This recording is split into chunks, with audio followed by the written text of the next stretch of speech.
Networking like the rich isn't what you think. I want to take you back to something that my dad taught me when I was a teenager. He said, Monique, if you want to be successful in anything, you've got to learn two skills. You've got to be good at sales and you've got to be good at networking. Now, I come to find out that my dad is a 2-4 manifesting generator in human design. So, of course, he would say that because he's a natural at both. But I was the teenager when we would go to Phoenix on vacation. I'd go to Barnes and Noble and I'd be in the sales department in the sales section. And there was a book that I bought, the little black book of sales. And I read every book I could find on sales, on connecting, networking.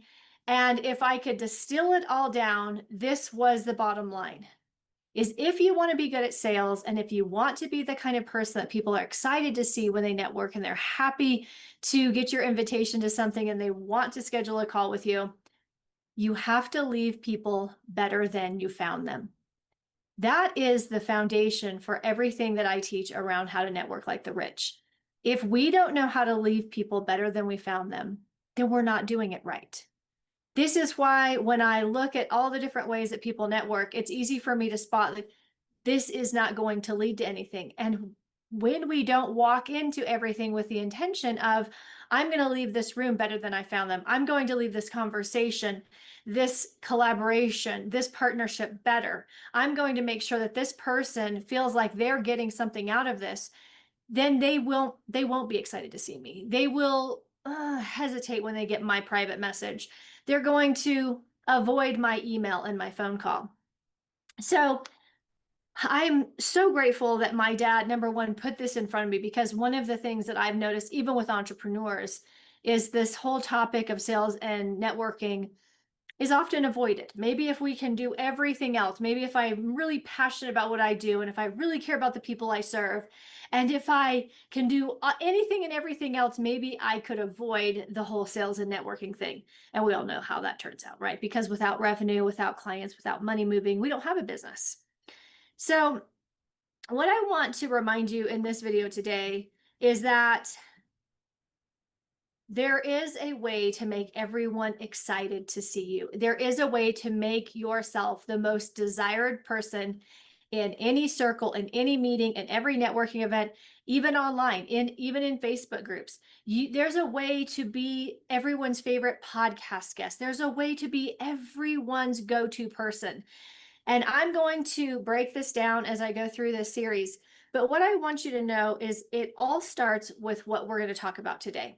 So what I want you to do is I want you to think about the relationships that you have cultivated. Maybe it's your favorite past clients, current clients, your favorite mentors, people that you've met on podcasts, people that you've met in Facebook groups, people that you've met on social media. I want you to make a list of your favorite people and the relationships that you have put the most in, or that you just have the best click with. And I want you to ask yourself, what can you do today to take it a step further? Because this is what I learned very quickly with networking. Most people have very high expectations of others and low expectations of themselves. It's no wonder that networking becomes a very big waste of time, because if I walk into every conversation, every group, every meeting, and I'm expecting everyone to give me business, but I'm not thinking about how I'm going to give to them, then the whole thing is off balance. So who can you take it a step further with? Can you pop in and tell them thank you for something? Can you ask them what's going on in their life? Can you give them a word of encouragement? What can you do to take it a step further? This is the thing that you'll find as we go through this process, is that when I am in networking circles, when I'm leading them, facilitating, attending them, when I have referral partners, when I have collaborations, I understand this one thing, that there is no co-leadership in networking. There's no co-leadership in referral partners. There's no co-leadership in collaborations. It's easy to think it's them and it's me, and we come to the table and we do 50-50. Just like that doesn't work in marriage. 50-50 doesn't work in marriage. It doesn't work in networking either. There is actually only one thing that works in networking, is understanding that I'm taking responsibility for initiating these relationships, for cultivating these relationships, and for being the leader. I have led many collaborations, and the person that I was in the collaboration with had been in business longer than me, made 10 times more money than me, had better connections than me. But at the end of the day, I'm the one who created the idea. I pitched it to them. They said yes. So it was my job to lead it. It was not my job to be like, well, I hope that she'll schedule the next call. I always had the plan and I was always leading the way. This is the case for everyone. I want you to start by practicing today. How can you reach out? How can you take the relationship further? Take responsibility for where it is. Maybe it's got stale. Maybe nothing's happened. Maybe that next step never materialized. Today's a great day to pick up the ball. Who can you contact today? Because remember, networking like the rich means you leave everyone better and you take responsibility for leading the way.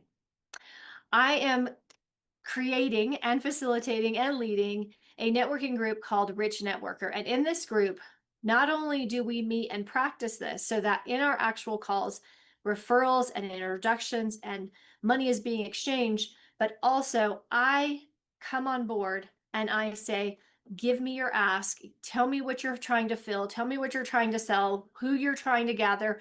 Are you wanting to get on more podcasts? Tell me what you want. Tell me what your ask is. Number one, I'm going to help you refine it because most people's ask is not as clear as they think it is.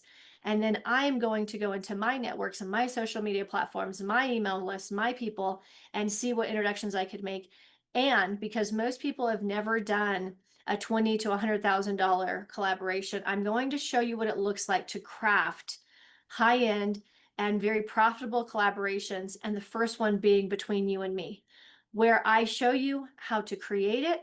I show you how to present it, how to pitch it, and how to lead it forward so that you can do this over and over again. And of course, I'll be throwing these regular parties, as I like to call them, these networking events where I'll invite all my favorite people, and members of Rich Networker are the only ones who will get highlighted and featured by me and be able to present their ask to the entire group before we do breakout sessions. The bottom line is this, is if you already network, but you're not happy with your results, I want to invite you to have a conversation with me about joining Rich Networker.